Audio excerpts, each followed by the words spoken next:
বিরতির পর স্বাগত। মৎস্যজীবীদের জীবন জীবিকা তার সাথে সার্বিক উন্নয়নের দিকে লক্ষ্য রেখেই 13 দফা দাবিতে এবার একত্রিত হচ্ছে সংগঠন।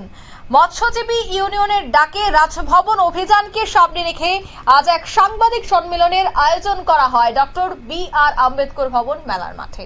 সাংবাদিক সম্মেলনে সারা ভারত মৎস্যজীবী এবং মৎস্য শ্রমিক ফেডারেশন অল ইন্ডিয়া কমিটির সহ সভাপতি সুধন দাস সহ অন্যান্য নেতৃত্বরা 13 দফা দাবি নিয়ে ত্রিপুরা রাজ্য মৎস্যজীবী ইউনিয়নের পক্ষ থেকে এই সাংবাদিক সম্মেলনটি করেন।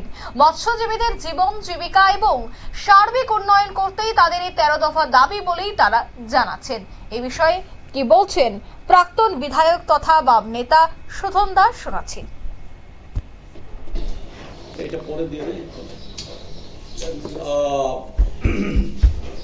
গত 22 এপ্রিল জম্মু কাশ্মীরের পেহেলগ্রামে সন্ত্রাসবাদীদের আক্রমণে পর্যটক সহ 26 জন যে নিহত হলেন তাদের প্রতি গভীর শ্রদ্ধা জ্ঞাপন করছি। একই সঙ্গে এই ঘটনাকে কেন্দ্র করে উদ্ভূত পরিস্থিতি দুই দেশের মধ্যে, বিশেষ করে সন্ত্রাসবাদীদের মদতদাতা পাকিস্তান,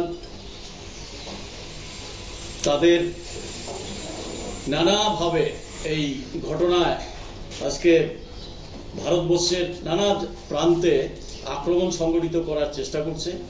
এই ঘটনা প্রতিহত করার সমস্ত ব্যবস্থা ভারত সরকারের তরফ থেকে গ্রহণ করেছে। এই ঘটনাকে কেন্দ্র করে এই পর্যন্ত যারা নিহত হয়েছে, আহত হয়েছেন, তাদের প্রতি গভীর শ্রদ্ধা জানাই, সমবেদনা জানাই এবং এই পরিস্থিতিতে গোটা দেশ আমরা ঐক্যবদ্ধভাবে এই পরিস্থিতি মোকাবেলা করতে সরকারের পক্ষে দাঁড়িয়ে কাজ করার ঘোষণা দেওয়া হয়েছে। আমরাও একই সঙ্গে এই ঘোষণা প্রথমেই রাখছি। আমরা আপনাদের ডেকেছি, আমাদের সংগঠন ত্রিপুরা রাজ্য মৎস্যজীবী ইউনিয়ন 15ই মে গোটা দেশে মৎস্যজীবীদের দাবি দিবস, এটা আমাদের সর্বভারতীয় সংগঠন সারা ভারত মৎস্যজীবী ও মৎস্য শ্রমিক ফেডারেশনের প্রতি বছর করি। এই বছরও এই মৎস্যজীবীদের দাবি নিয়ে রাজভবন অভিযান করার সিদ্ধান্ত আমরা নেই। গোটা দেশে কোথাও মন্ত্রিসভা অথবা বিধানসভা অভিযান, আমাদের রাজ্যে রাজভবন অভিযান সিদ্ধান্ত আমরা নেই।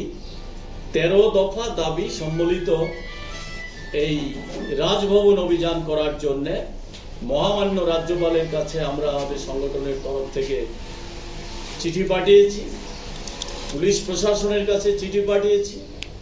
এই দাবিগুলির অন্যতম যে বিষয়গুলি সংক্ষেপে আমি আপনাদের সামনে উল্লেখ করছি।